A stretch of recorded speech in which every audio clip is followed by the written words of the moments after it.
Wire టీంకి, music టీంకి, లీడర్స్కి హృదయపూర్వక వందనాలు తెలియజేస్తూ ఉన్నాను. మంచిది.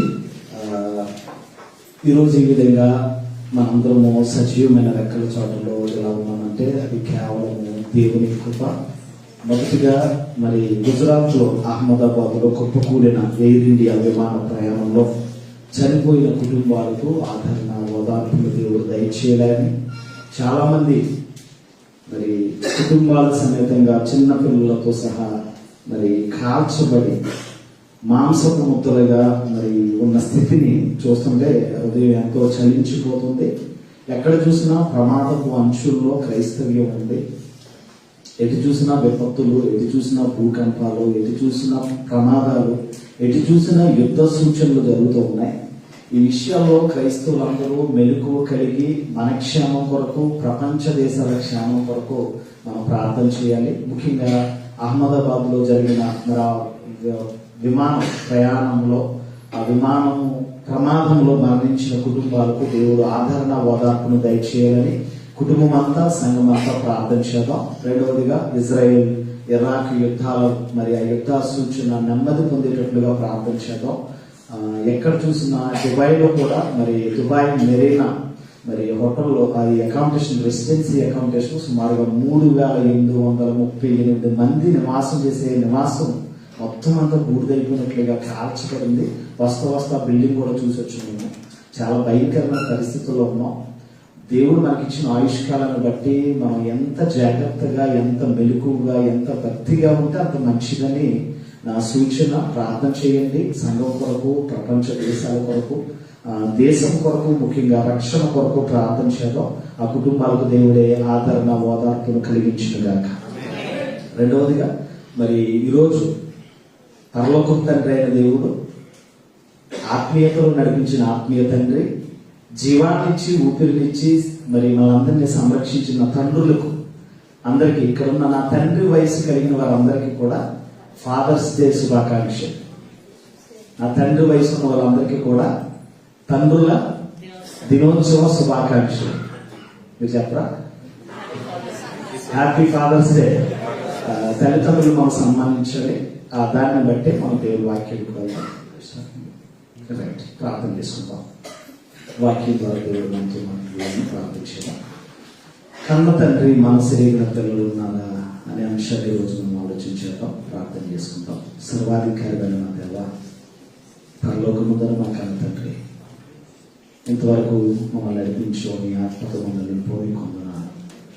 కొద్ది నిమిషాలు నీ మాటలను ఆలోచించాలని ఆలోచన కలిగి ఉండగా వినగలిగే చెవులు, గ్రహించగలిగే మనసులు మాకు దయచేయండి. అలసిన ప్రాణాలు, శాంతి సమాధానం లేని ప్రాణాలతో, నలిగిన మనసులతో మేము వచ్చాం.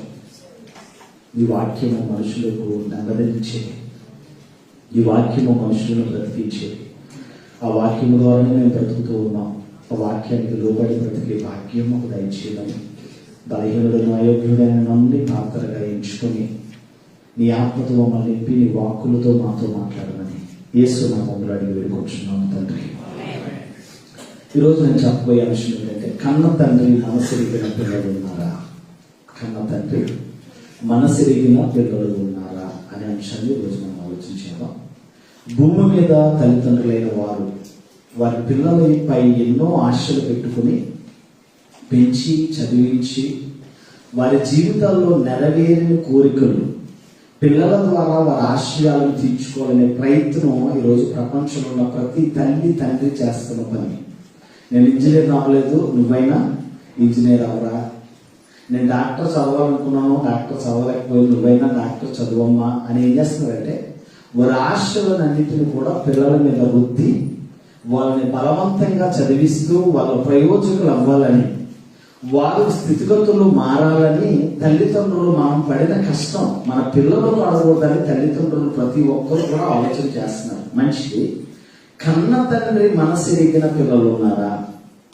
గర్భాన్ని, శరీరాన్ని, మాంసాన్ని కలిగించి ఈ జీవితంలోకి మనం అడుగుపెట్టిన తల్లిదండ్రులు ఒక రకైతే, మనలందరినీ కన్న తండ్రి, పరలోకమున్న తండ్రి ఆ మనస్సు ఎరిగిన పిల్లలు ఉన్నారా అనేది మనం ఆలోచించాలి. కన్న తండ్రి మనసెరిగిన పిల్లలు ఉన్నారా? ఈరోజు దేవుని యందు భయభక్తులు కలిగిన వారిగా జీవిస్తున్న మనం 60, 70, 80 సంవత్సరాల ఆయుష్కాలం మన జీవితం. ఈ జీవితంలో ఎన్నో ఆశలు, ఎన్నో కోరికలు కలిగిన వారిని మనం జీవిస్తూ ఉన్నాం. కానీ పరలోకంలో ఒక తండ్రి ఉన్నాడని, ఆ తండ్రే మనందరికీ జీవాన్ని, ఊపిరిని, సమస్తాన్ని ఇస్తూ కంటికి రెప్ప వలె మనం కాపాడుతున్నాడు. ఆయన యందు మనం భయభక్తులు కలిగిన వారిగా ఆయన ఇష్టాన్ని మనం నెరవేర్చాలనే ఆలోచన ఈరోజు ఎంతమంది పిల్లలుగా, ఎంతమందికి ఆ ఆలోచన కలిగిన వారై సంఘంలో మనం ఉన్నాం. మనందరం దేవుని పిల్లలునే. మనందరం కూడా యేసుక్రీస్తు రక్తంలో కడగబడిన ప్రతి ఒక్కరూ కూడా దేవుని పిల్లలనే. ఈ పిల్లలుగా ఉన్న మనం, దేవుడంటూ ఒక తండ్రి ఉన్నాడు పరలోకంలో. ఆ తండ్రికి అంటూ ఒక మనసు ఉంది.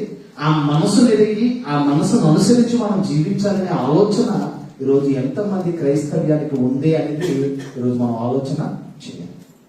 దేవుని వాక్యంలోకి మనం వెళ్ళగలిగితే హెబ్రీయులకు రాసిన పత్రిక 12వ అధ్యాయము, హెబ్రీయులకు రాసిన పత్రిక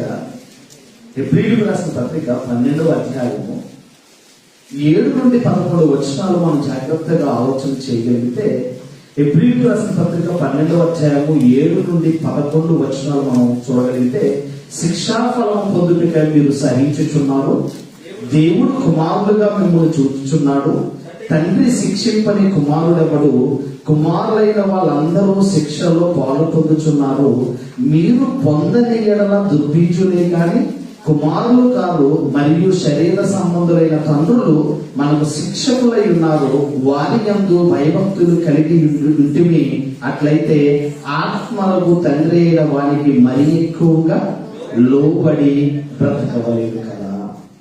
ఈ మాట మనం జాగ్రత్తగా ఆలోచన చేస్తే, రక్త మాంసములను కలిగించిన తండ్రికి మనం లోబడతా ఉన్నాం. రక్త మాంసము కలిగించిన తండ్రికి మనం విధేయత కలిగిన వారమే ఉంటున్నాం. ఆయన చెప్పిన అడుగుజాడలో మనం బ్రతుకుతున్నాం. ఆయన ఇష్టాన్ని నెరవేర్చడంలో మనం చాలా త్యాగం చేస్తూ ఉన్నాం. వాళ్ళ ముగింపు కాలం అంటే వృద్ధాప్యంలో ఉన్నప్పుడు వాళ్ళని జాగ్రత్తగా మనం సంరక్షిస్తున్నాం. మంచిది. వీరికంటే ఆత్మలకు తండ్రి అయిన దేవుడు ఉన్నాడు. ఆ ఆత్మలకు తండ్రి అయిన దేవుని చిత్తాన్ని ఎరిగిన వారమై మరీ ఎక్కువగా ఆ తండ్రికి, పరలోకమందు ఉన్న తండ్రికి మనం లోబడి బ్రతకవలేము కదా. ఈరోజు జాగ్రత్తగా ఆలోచన చేస్తే, యేసుక్రీస్తు రక్తములో కడగబడిన విశ్వాసులుగా మీరు దేవునికి కుమార్తెలుగా, దేవునికి కుమారులుగా మీరున్నారా? దుర్బీజులుగా మీరున్నారా? దుర్బీజులుగా మీరు బ్రతికితే, క్రైస్తవ్యంలోకి వచ్చి క్రీస్తు రక్తంలో కడగబడి తండ్రి చిత్తాన్ని ఎరగక, తండ్రి మనసుని ఎరుగక మీరు బ్రతికితే, దేవుడిలో ఉన్నా, వాక్యాన్ని వింటున్నా, పాటలు పాడుతున్నా, ప్రార్థన చేస్తున్నా మీరు దుర్బీజులే. ఎందుకు ఈ మాట నేను చెప్తున్నానో మరొక మారు జాగ్రత్తగా ఆలోచన చేస్తే, శిక్షాఫలము పొందుటగా మీరు సహించుచున్నారు. తండ్రి కొడితే ఆ తండ్రి దెబ్బలకు మనం లోపడుతున్నాం. తండ్రి తిడితే ఆ మాటలకు మనం విధేయత చూపిస్తా ఉన్నాం. ఎందుకంటే కొడుకును కొట్టాలంటే ఏదో కోపంతో కొట్టడం అవసరం లేదు. వాడు బాగుండాలనే తపనతో తల్లిదండ్రులు ఎప్పుడు శిక్షిస్తూ ఉంటారు. ఇక్కడ శిక్షాఫలము పొందుటకై మీరు సహించుచున్నారు, దేవుని కుమారులుగా మిమ్మల్ని చూచుచున్నారు, తండ్రి శిక్షింపని కుమారుడు ఎవడు? ఏ తండ్రి అయినా కొడతాడు, ఏదో సమయంలో కొడతాడు. ఏ తండ్రి అయినా సరే ఏం చేస్తాడు? కూతురునైనా కొడుకునైనా ఎంత గాఢంగా ఉన్నా ఏదో ఒక సందర్భంలో ఖచ్చితంగా వాళ్ళు ఏం చేస్తారు? శిక్షిస్తారు. అదే ప్రశ్న వేస్తున్నాడు ఇక్కడ, తండ్రి శిక్షింపని కుమారుడు ఎవడు? కుమారులైన వాళ్ళందరూ శిక్షలో పాలు పొందుచున్నారు, మీరు పొందని ఎడల, శిక్షణలో మీరు శిక్ష పొందని ఎడల మీరు దుర్బీజులే కానీ కుమారులు కారు, మరియు శరీర సంబంధులైన తల్లిదండ్రులకు మీరు శిక్షకులై ఉంటివి, వారి యందు భయభక్తులు కలిగి ఉంటిమి, అట్లయితే ఆత్మలకు తండ్రి అయిన వానికి మరీ ఎక్కువగా లోబడి బ్రతుకుచుండవలేను కదా. కన్న తండ్రి ఇష్టాన్ని నెరవేర్చడంలో ఇష్టము లేకపోయినా కష్టం అనుభవించి వారి ఇష్టాలను మనం నెరవేరుస్తాం. తల్లిదండ్రులు కూడా కష్టమైన ఇష్టపడిన దానిని పొందించడానికి, ఇష్టపడిన దాన్ని ఇవ్వడానికి ఎంతో ప్రయత్నం చేస్తూ ఉంటారు. చూడండి, కుర్రోడు చూడండి, వీడి పేరేంటి? జానీ. వీడి పేరేంటి? జానీ.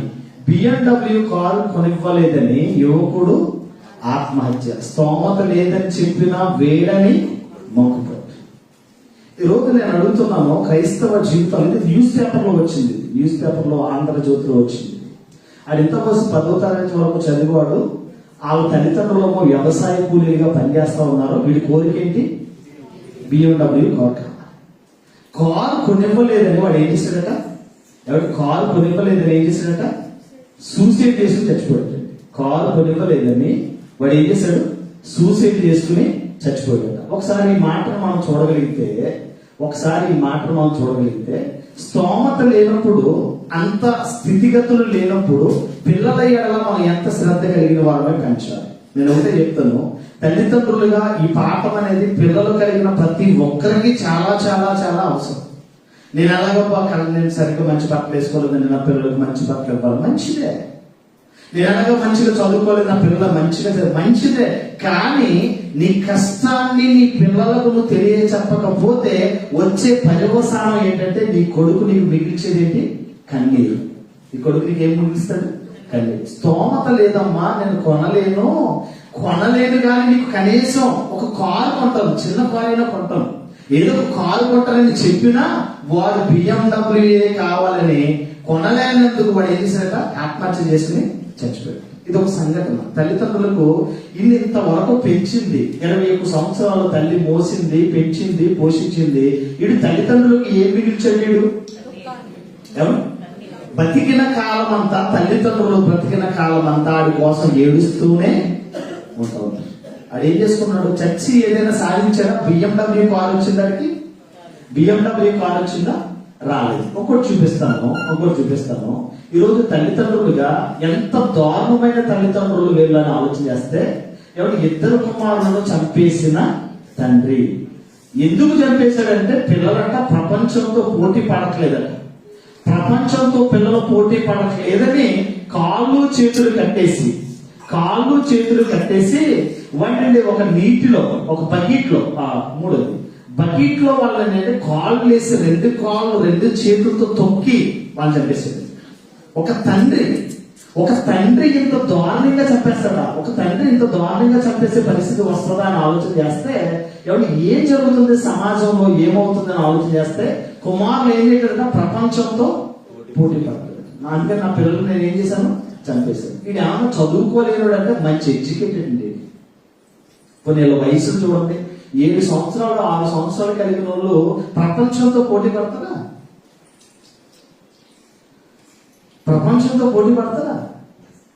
7 సంవత్సరాలు 6 సంవత్సరాల వాడికి ఏం తెలుస్తుంది? మామూలుగా ఆలోచన చేద్దాం. వాళ్ళ పరిపక్వత ఎంత? కొన్ని 10, 11, 15 వచ్చేందుకు కొంచెం వాడు ఎదుగుదలలో ఉన్నాడు వరకు వాడు తెలుసుకుంటే ప్రయత్నం చేస్తాడు.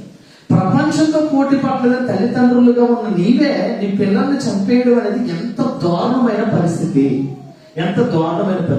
అది అలా ఉంటే, తల్లిదండ్రుల పరిస్థితి అలా ఉంటే, ఎవరి కన్న తండ్రిని ఏమండి పట్టించుకోకలేదు. వంతుల జీవితం భారం అయిపోతుంది. కన్న తండ్రి హృదయం బద్దలైపోయి తన చితి తానే పేర్చుకుని 90 ఏళ్ల వృద్ధుడు ఏమైపోడట. ఈరోజు తల్లిదండ్రులుగా మీ పిల్లల పట్ల మీరు ఎలా ఉంటున్నారో మీరు ఆలోచించేది. సుకుమారంగా పెంచుతున్నారు, పెన్షన్ కాదంటలేదు. వాళ్ళకి మీ కష్టం తెలియకపోతే మీ బ్రతికిన కాలం అంతా వాళ్ళ కొరకు నువ్వు ఏడవలసిన పరిస్థితి వస్తుంది.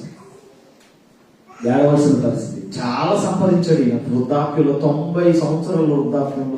నువ్వు చూసుకో, నువ్వు అక్కడికి వెళ్ళిపోతే వాడు ఉదయం చలించిపోయి, వాడు ఉదయం బద్దలైపోయి వాడి చితిని వాడే పేర్చుకుని ఏం చేశాడట? ఆత్మహత్య చేసుకుని తెచ్చుకోడట. సిద్ధిపేట.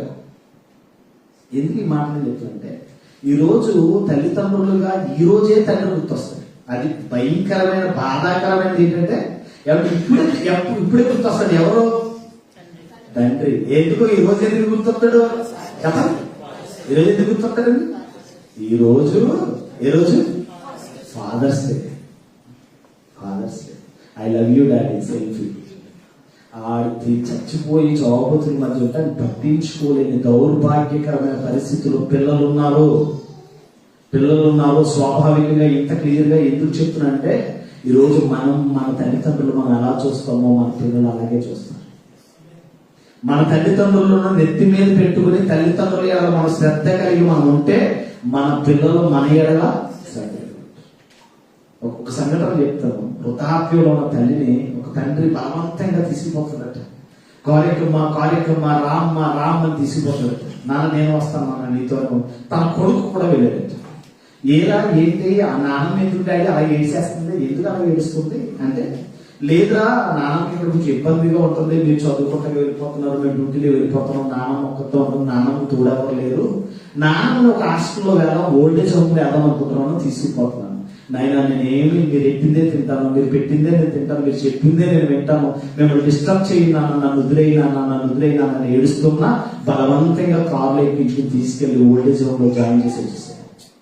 కొడుకు కల్లారా చూసి, చిన్న పసికందైన హృదయం కల్లారా చూసింది. కొంతకాలం అయిపోయింది, నాన్న చనిపోయింది, ఈ పిల్లడు ఎదిగాడు, మంచి ఏజ్కి వచ్చాడు, US లో జాబ్ వచ్చింది, తండ్రి వృద్ధాప్యానికి వచ్చింది. తండ్రిని నాన్న నువ్వు ఒక్కడో ఉంటున్నావు, బోర్ పడుతుంది, నేను తీసుకెళ్ళి ఏమన్నా నన్ను ఎక్కడ తీసుకెళ్తున్నావు, బ్యాక్ సైడ్ వేసావు, నన్ను USA తీసుకుపోతున్నావా అని అడుగుతున్నాడు. అలా ఆనందంగా అడుగుతున్నాడు. నీకు US లో జాబ్ వచ్చింది కదా, నన్ను USA ఎందుకు తీసుకెళ్తానన్నా, నాకు పెళ్ళయింది, నీ కోడలకి నీకు ఇబ్బంది అవుతుంది, నీకు కావలసిన ఫ్రెండ్స్ అక్కడ ఉన్నారు, ఎక్కడ ఓల్డేజ్ హోమ్ లో ఉన్నారు, అక్కడ తీసుకెళ్ళి అక్కడ వేసింది. అప్పుడు బుద్ధి వచ్చింది. ఈరోజు ఎందుకు నేను ఇంత క్లియర్ గా చెప్తుంటే, ఫాదర్స్ డే అనగా ఫాదర్ ఆ రోజే గుర్తు రావడం కాదు, మదర్స్ డే అనగా మదర్స్ డే రోజు ఆ రోజునే గుర్తు రావడం కాదు. నిజంగా తల్లిదండ్రులు లేని వారికి తల్లిదండ్రుల వాల్యూ తెలుస్తుందని క్లియర్ గా చెప్తున్నాను. మీ తల్లిదండ్రులు అంటే మీ తల్లిదండ్రులు మీరు సన్మానించండి, గౌరవించండి, పిల్లలకు నేర్పండి చిన్నప్పటి నుంచి.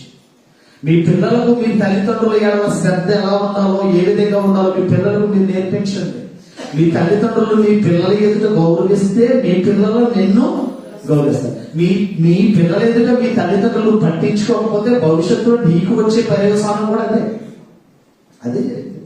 ఎందుకు ఇంత క్లియర్గా చెప్తుంటే, కన్న తండ్రి మనసు ఎరిగిన పిల్లలుగా దైవికంగా మన పిల్లలు పెంచితే పిల్లలు ఎప్పుడు పోడవు. అందుకే సామెతల గ్రంథం అంటాడు, బాలుడు నడువవలసిన త్రోవను వారికి నేర్పంటే వాడు పెద్దవాడైనప్పుడు దాని నుండి పెద్దవాడైనప్పుడు అని అక్కడ పుట్టోట్లు ఏమంటుంది తెలుసా, వృద్ధుడైనను ముసలితనము వరకు క్రమమైన పద్ధతులు వెళ్తుంది.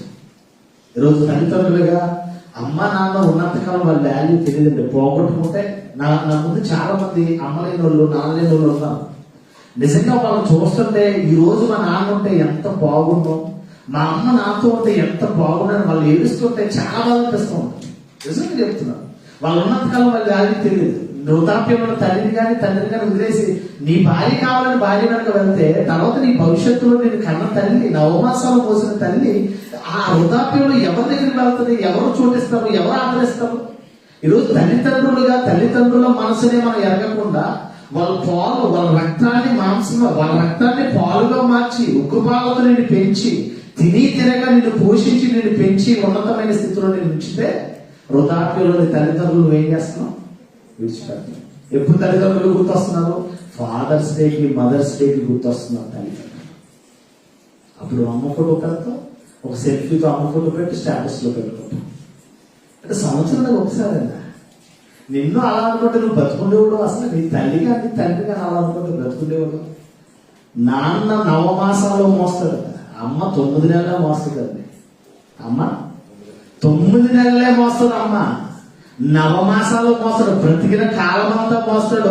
ఎవరిని నిజంగా నాన్నని గురించి ఆలోచన చేస్తే తన స్వార్థం చూసుకోవడం, తన స్వార్థం. దుర్భీషులుగా ఉంటున్నారు చాలా మంది. తల్లిదండ్రులు ఎలా బాధ్యత లేకుండా నా పిల్లలు నా భార్య అంటున్నాను. అసలు నీ పిల్లలు నీ భార్య అలా లేకపోతే నువ్వే లేవు. అసలు నువ్వే లేవు. నువ్వు లేని జీవితంలో నీకు జీవితాన్ని ఇచ్చి నీ బ్రతుకునిచ్చి వాళ్ళ కష్టము ద్వారా నీకు ఉన్నతమైన స్థితిని ఇస్తే ఇప్పుడు నీ తల్లిదండ్రులు నువ్వేం చేస్తున్నావు? నిర్లక్ష్యం చేసే పరిస్థితి. ఎందుకు ఈ మాటలు చెప్తున్నానంటే, ఇక్కడ చాలా చక్కగా చెప్తున్నాడు, ఈ యొక్క తల్లిదండ్రుల ఎడల నువ్వెంత శ్రద్ధ చూపిస్తే మీ ఆత్మలను కన్న తండ్రి, ఎవరైనా ఆత్మలను కన్న తండ్రి, పరలోకమందున్న మా తండ్రి అని ప్రార్థన చేస్తున్నావే, ఆ తండ్రికి మరీ విధేయులై బ్రతకట. చూడండి ఎంతమంది వచనంలో, మరియు శరీర సంబంధులైన తల్లిదండ్రులకు మనం శిక్షకులై ఉంటిమి, వారి యందు భయభక్తులు కలిగి ఉంటిమి, అట్లయితే ఆత్మలకు తండ్రి అయిన వారికి మరీ ఎక్కువగా లోబడి బ్రతకవాలి కదా. లోబడుతున్నామండి, దేవుడి సన్నిధికి వస్తున్నాం, దేవుడి వాక్యాన్ని వింటున్నాం, మనం దేవుడికి లోబడుతున్నామా? దేవుని వాక్యానికి లోబడుతున్నామా? మీ ఆత్మలకు తండ్రిగా, కాపరిగా, అధ్యక్షుడిగా ఉన్నవానికి లోబడుతున్నామా? క్రైస్తవ జీవితంలో ఇది లేకపోతే నువ్వు దుర్బీజురాలువే, నువ్వు దుర్బూజుడివే.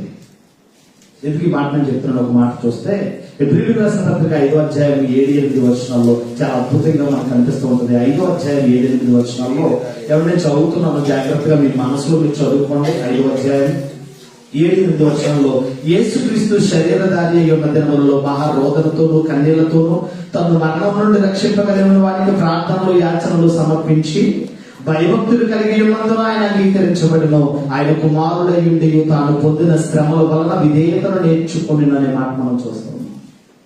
యేసుక్రీస్తు బ్రతికిన దినాలని దేవుని చిత్తము, దేవుని చిత్తము, దేవుని చిత్తం అనే బ్రతికాడు. నా ఇష్టము కాదు ప్రభువా, నా ద్వారా నీ చిత్తమే నెరవేర్చబడును కాదు. ఈ రోజు నేను అడుగుతున్నాను, తల్లిదండ్రులుగా మీ తల్లిదండ్రులు ఎలా ఇంత ప్రేమ అనురాగాలు కలిగి ఉన్నాం? అసలు నీకు తండ్రిని ఇచ్చిన పరలోక తండ్రి కొరకు నువ్వు ఆలోచన చేసావా? పరలోకమందున నీ తండ్రి కొరకు నువ్వు ఆలోచన చేసావా? ఇక్కడ చాలా చక్కగా చెప్తాడు, ఈ వర్షంలో చాలా చక్కగా అంటాడు, ఆయన బ్రతికిన దినాలన్నీ కూడా, యేసుక్రీస్తు బ్రతికిన దినాలన్నీ శరీరధారి అయి ఉన్న దినములలో మహారోదన, కన్నీళ్లు, ప్రార్థన, ఈ ఆచరణలో సమర్పించి దేవుని యందు భయభక్తులు కలిగి ఉన్నందున ఆయన దేవుని కుమారుడిగా అంగీకరించు. ఆయన దేవుని కుమారుడిగా అంటే దేవుడి కొరకు నువ్వు కష్టాలు అనుభవించకపోతే, దేవుని కొరకు నువ్వు కన్నీళ్లు కార్చకపోతే, దేవుని చిత్తాన్ని నువ్వు జరిగించకపోతే దేవునికి కుమారుడు కాదు, కుమార్తెవు కాలేవు. ఆయనే దేవుని యందు భయభక్తులు కలిగిన వాడిగా విధేయతను చూపించడం ద్వారా ఆయన ఎరగాడట, దేవునికి కుమారుడిగా అంగీకరించబడ్డాడట. చూడండి, ప్రపంచ జనాభా 760 కోట్ల మంది మనుషులు దేవుని ఎరగని వారిగా కన్న తండ్రి మనసు తెలియని వారిగా బ్రతుకుతూ ఉన్నారు. ఎవరిష్టం వాళ్ళు. దేవుడి సన్నిధికి వస్తున్న మీరు దేవుడి చిత్తాన్ని ఎరిగి దేవుడి నామాన్ని మహిమపరుస్తూ ఉన్నారా? నీ సృష్టికర్తను నువ్వు స్మరణ తెచ్చుకునే విధంగా బ్రతుకుతున్నావా? నీకు బ్రతుకునిచ్చిన దేవుడి చిత్తాన్ని ఎరిగిన వాడిగా నువ్వు బ్రతుకుతున్నావా? ఆలోచన చేయండి. రోజు కన్న తండ్రి మనసు ఎరిగిన పిల్లలుగా మనం ఉన్నామా అని ఆలోచన చేస్తే, నీ దేవుడిని స్మరణకు తెచ్చుకుంటున్నావా? నువ్వు దేవుడి చిత్తాన్ని ఎరిగిన వాడిగా బ్రతుకుతున్నావా? దేవుడికి ఇష్టడుగా బ్రతుకుతున్నావా అనేది మనం ఆలోచన చేయవలసిన అవసరం ఉంది. కన్న తండ్రి మనసు ఎరిగిన యేసయ్య ఏమంటాడు? నా శరీరధారి అయి ఉన్న దినములలో ఆయన దేవుని కుమారుడై ఉండి తాను పొందిన శ్రమల వలన తాను ఏం చేసేట విధేయతను నేర్చుకున్నాడట. 10వ అధ్యాయం 7వ వచనం చూడండి. 10వ అధ్యాయం 7వ వచనంలో చాలా చక్కగా అంటాడు, అప్పుడు నేను గ్రంథపు చుట్టూ నన్ను గూర్చి వ్రాయబడిన ప్రకారము దేవా, నీ చిత్తము నెరవేర్చుటకు ఇదిగో నేను వచ్చి ఉన్నానంటే. యేసుక్రీస్తు ఎవరి చిత్తాన్ని నెరవేర్చాడు? ఎవరి చిత్తాన్ని నెరవేర్చాడు యేసుక్రీస్తు? దేవా, నన్ను గూర్చి నీ గ్రంథపు చుట్టూలో నన్ను గూర్చి వ్రాయబడిన ప్రకారం దేవా, నీ చిత్తమును నెరవేర్చుటకు ఇదిగో పరలోకములో నుండి నేను భూలోకానికి వచ్చి ఉన్నాను. దేవుడి చిత్తాన్ని మన జీవితాల్లో నెరవేర్చబడిన. చిత్తము అంటే ఇష్టము. చిత్తం అంటే అర్థం ఏంటి? ఇష్టము. దేవుని ఇష్టము, దేవుని సన్నిధిలో తండ్రి ఇష్టము నెరవేర్చబడుతుంది. ఆ సంఘాలలో ఆరాధించే విషయాల్లో, ప్రార్థించే విషయాల్లో పెత్తనము కాదు, ఇది బాధ్యతగా మనం తీసుకోవాల్సిన అవసరం ఉంది. దేవుని చిత్తము, నీ ఇష్టము కాదు కదా నువ్వు చూపించవలసింది. సంఘాల్లో నీ ఇష్ట ప్రకారంగా బ్రతకడానికి కాదు. సంఘం అంటే పరిశుద్ధాత్మ దేవునికి నిలయం. సంఘం అంటే దేవుడు ఉండే చోటు. సంఘం అంటే దేవుని ప్రజలు ఉండే చోటు. ఇగో దేవుని సంఘం పరిశుద్ధాత్మను అనుసరించి జీవించాలి.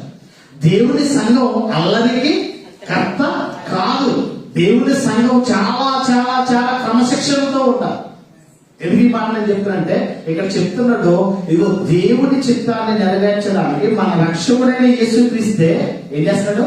దేవా, నీ చిత్తము నెరవేర్చుటకు నేను వచ్చి. సంఘాల్లో నీ చిత్తం జరుగుతుంది ఏంటి? నీ ఇష్ట ప్రకారంలో బ్రతుకుతున్నావు. సంఘములో ఎట్లా? సంఘములో నీ ఇష్టం ఏంటి? సంఘములో ఎవరి ఇష్టం జరగాలి? దేవుని ఇష్టం. దేవుని చిత్త ప్రకారంగా జరగాలి. దేవుని ఇష్టాన్ని అనుసరించిన వాళ్ళపై దేవుని ఆరాధన చేయాలి. అందుకే చాలా చక్కగా యేసుక్రీస్తు, దేవా నీ చిత్తమును నెరవేర్చుటకు ఇదిగో నేను వచ్చి ఉన్నాను. భూమి మీద దేవుని స్వరూపము కలిగి బ్రతుకుతున్న మనుషులు అందరూ కూడా దేవుని చిత్తాన్ని అనుసరించి జీవించారు.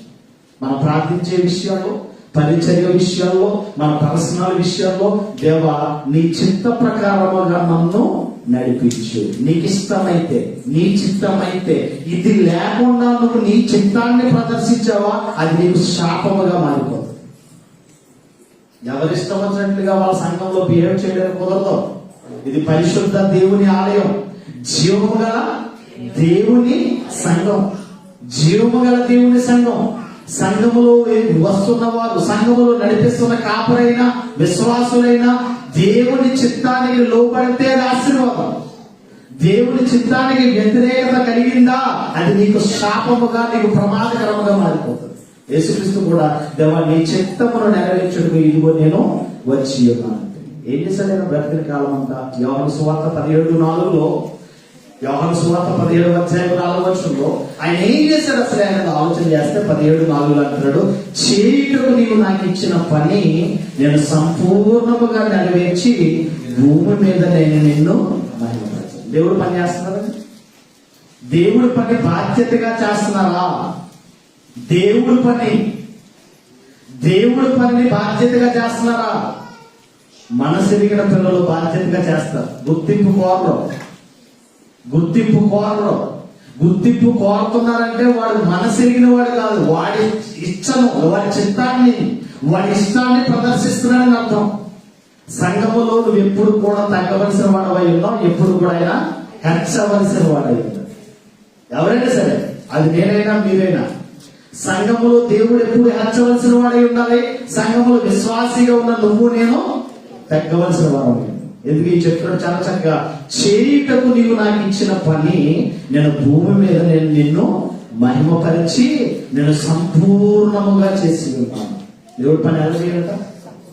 చిన్న పని చేస్తే ఫోటోలు, చిన్న పని చేస్తే అడావుడి, చిన్న పని చేస్తే ఎవరు గుర్తించాలి నిన్ను? మనుషులు. చాలా సూపర్ బ్రదర్, సూపర్ పాస్టర్ గారు, చాలా బాగా చేశారు. మంచిదే కాదంట. నిన్నెవరు గుర్తించాలి? ఎవరు గుర్తిస్తే నీకు ఆశీర్వాదం, ఎవరు గుర్తిస్తే నీకు మేలు. చేయుటకు నీవు నాకు ఇచ్చిన పని 100% నేను ఏం చేశాను? సంపూర్ణముగా నెరవేర్చి భూమి మీద నేను నిన్ను మహిమపరిచాను. నీ జీవితంలో దేవుడు నిన్ను కన్నాడు. మీ ఆత్మలకు తండ్రి అయిన దేవుడు ఎవరండి? మన పరలోకపు తండ్రి చిత్తాన్ని ఎరిగిన వారమే దేవుడి పని మనం చేస్తున్నామా? జాగ్రత్తగా ఆలోచన చేయండి. ఒకవేళ మనం చేయకుండా వచ్చాము, విన్నాము, పాటలు పాడేసాము, పాటలు ఇచ్చేసాము, వెళ్ళిపోయామంటే అది చిత్తం కాదు. నీ చిత్త ప్రకారం వచ్చి కూర్చున్నావు, పాటలు పాడావు, వాక్యాన్ని విన్నావు, కాలు ఇచ్చేసి వెళ్ళిపోయావు. సన్నిధికి వచ్చిన నీవు నీ ఆత్మ శరీరము దేవుడికి సమర్పించి సజీవ యాగముగా ఆయన నామాన్ని మహిమపరచాలి, ఆరాధన చేయాలి. హృదయాన్ని అర్పించాలి. విధేయతను కలిగిన వారమే మనం జీవించాలి. అందుకే అక్కడ ఇదిగో చేయుటకు నీవు నాకు ఇచ్చిన పని నేను భూమి మీద నేను ఏం చేశాను? మహిమపరిచాను. దేవుని చిత్తాన్ని ఎరిగిన వారు మనం జీవించవలసిన అవసరం ఉన్నట్లుగా మనకు కనిపిస్తాం. తండ్రి చిత్తాన్ని ఎరిగిన వాడే ఆయన చేసిన పనిని ఆయన గుర్తు చేస్తున్నట్లు మనం చూస్తూ ఉన్నాం. మరొక మాటను చూద్దాం.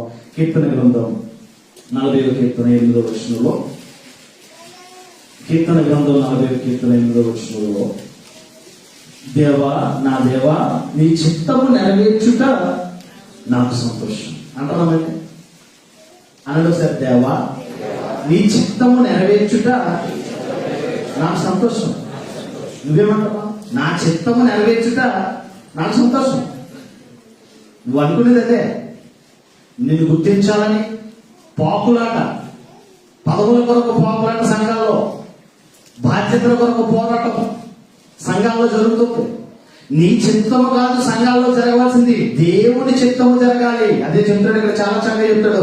నా దేవా నీ చిత్తము నెరవేర్చుట నాకు సంతోషము, నీ వాక్యము, నీ ధర్మశాస్త్రము నా ఆంతర్యములో ఉన్నది. వాక్యం ఎక్కడ ఉన్నది? వాక్యం చెప్పడం చాలా ఈజీ అండి. నేనైనా సరే వాక్యం చెప్పడం చాలా ఈజీ, వాక్య ప్రకారంగా బ్రతకడం చాలా కష్టం. ప్రార్థన చేయడం ఉంది, చేయాల్సిన ప్రార్థన. ప్రార్థన చేసే నీవు హృదయపూర్వకంగా ప్రార్థన చేస్తున్నావా? హృదయపూర్వకంగా నీ హృదయాన్ని కుమరిస్తున్నావా? హృదయపూర్వకంగా నీ హృదయాన్ని శుద్ధిగా ఉంచుకుంటున్నావా? అదే అడుగుతున్నాడు దేవుడికి చాలా చక్కగా అంటాడు, ఇగో నీ చిత్తము నెరవేర్చుట నాకు సంతోషము, నా ధర్మశాస్త్రం నా ఆంతర్యంలో ఉన్నది, నా పెదవులను మూసుకొనక మహాసమాజంలో నీతి సువార్తను నేను ప్రకటించి ఉన్నాను.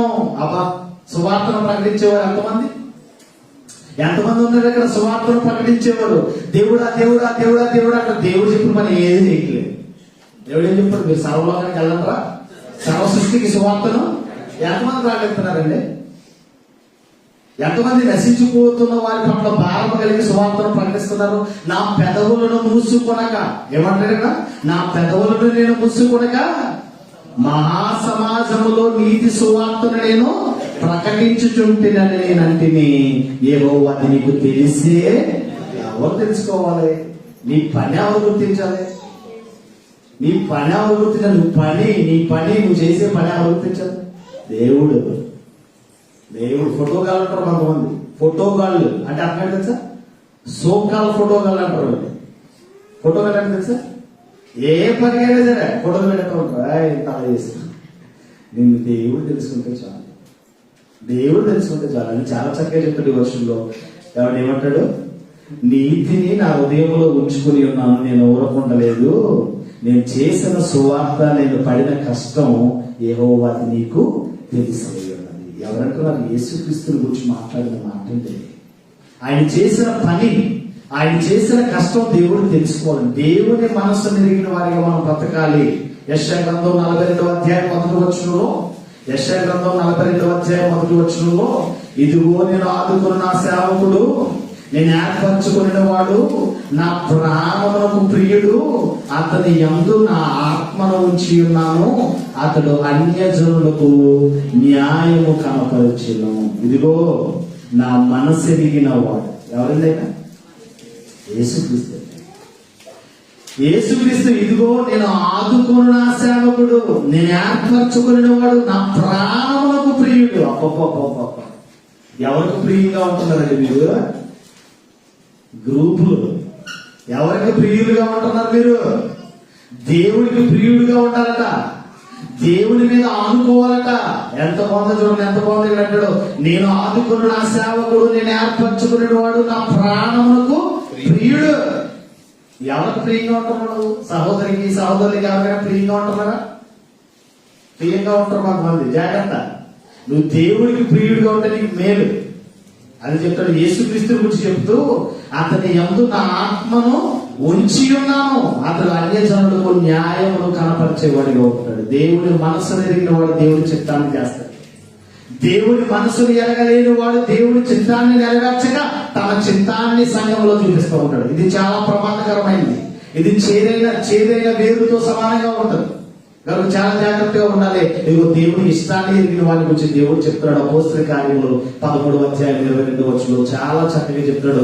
దేవుని మనస్సు ఎరిగిన వాడు ఎవరయ్యా అంటే, ఆ కోవలో నువ్వు నేను కావాలి, ఆ కోవలో నువ్వు నేను ఉండాలి. 13వ అధ్యాయం అపోస్తల కార్యములు 13వ అధ్యాయం 22వ వచనంలో, ఇదిగో తర్వాత అతన్ని తొలగించి దావీదును రాజుగా ఏర్పరచెను, మరియు ఆయన నేను యెష్షయి కుమారుడైన దావీదును కనుగొంటిని, అతడు నా ఇష్టానుసారుడైన మనుషుడు, అతడు నా ఉద్దేశములన్నీ నెరవేర్చునని చెప్పి అతనిని గూర్చి దేవుడే సాక్షి.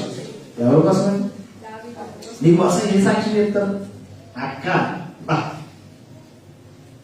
మంచిదే కానండి, ఆ పెట్టండి మంచోడే గాని అన్నారంటే ఏదో భూని గుటాని ఉంది కదా.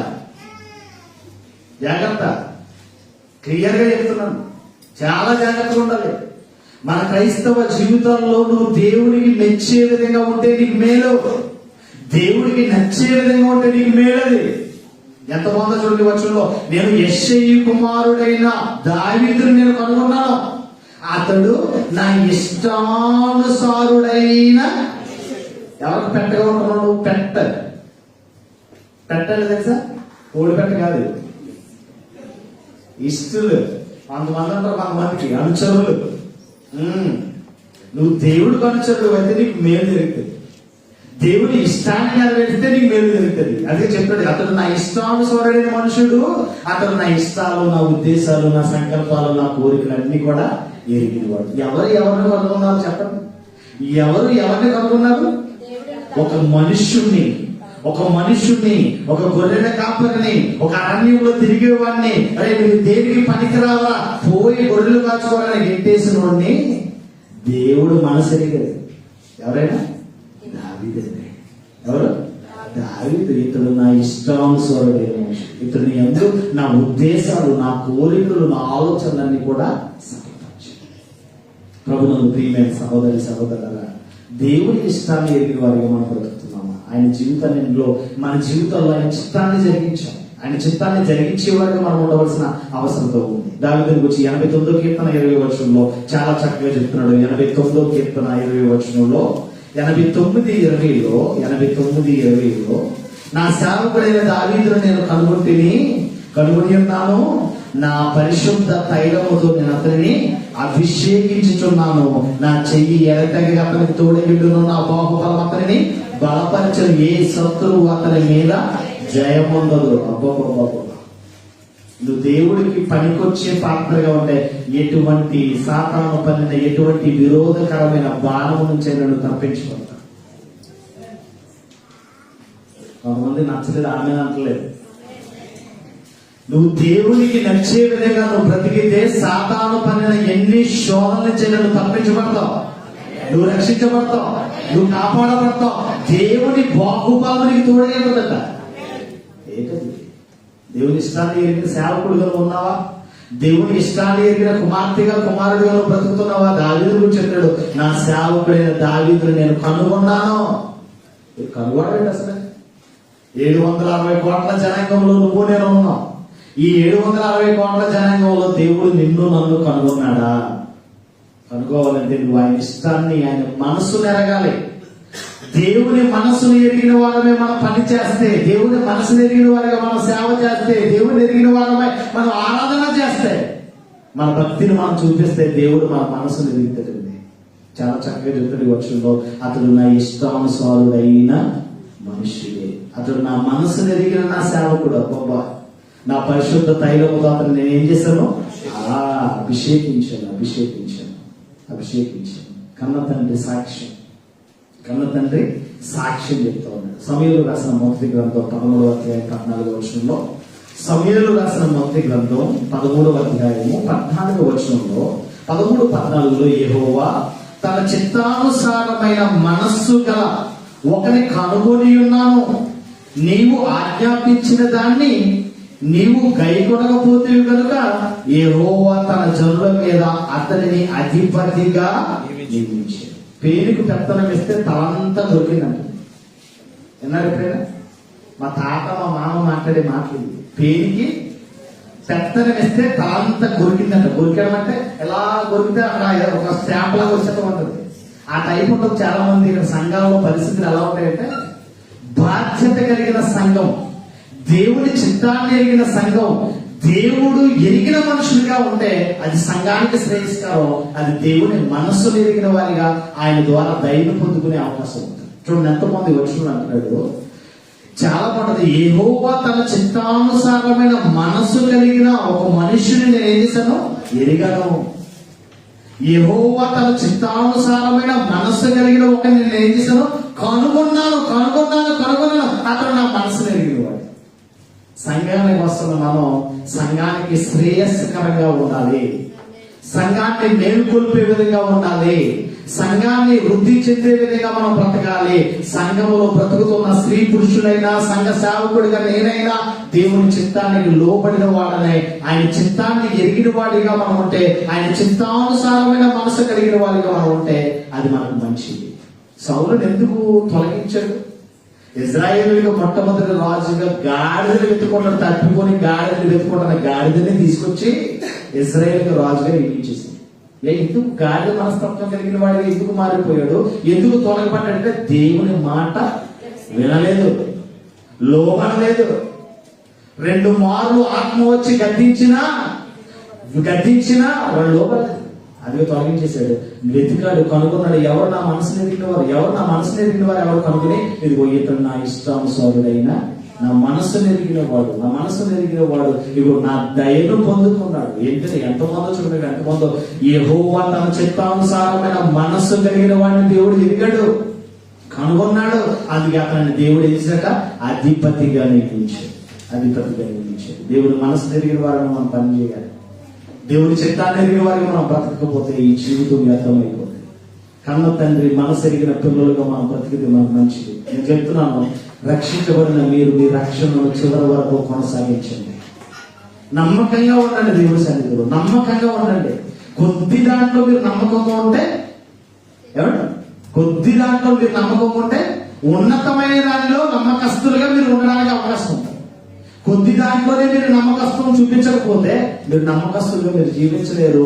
దేవుడు ఉగ్రతకు బలైపోవాల్సిన అవసరం ఉంది. చాలా జాగ్రత్తగా ఉండాలి సంఘంలో. మనసు ఎరిగిన పిల్లలుగా, ఎందుకంటే మన ఆత్మలకు కాపరి అయిన వాడు, మన ఆత్మల తండ్రి ఎవరండి? పరలోకమందున్న ఆయన ఇష్టాన్ని నెరవేర్చిన వాడు ఒక యేసుక్రీస్తు కనిపిస్తా ఉన్నాడు. ఆయన ఇష్టాన్ని నెరవేర్చిన కోవలో దావీదు కనిపిస్తాడు. నువ్వు నేను ఉన్నామా? ఒకసారి ఆలోచన చేయండి. మీ భక్తి జీవితాలు మీరు స్థిరపరచుకోవాలని ప్రేమపూర్వక మనసు చేస్తూ యెషయా కుమారుడిని నేను కనుగొన్నాను.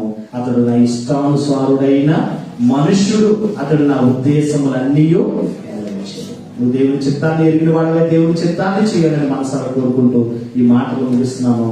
అట్టి కృపటి ధన్యత దేవుడు సదాకాలము మనకు దయచేయడు గాక. అందరూ అలా కూర్చోండి. ఒకసారి అందరూ అలా కూర్చోండి. నేను ముగింపు ప్రార్థన చేసేస్తాను. తర్వాత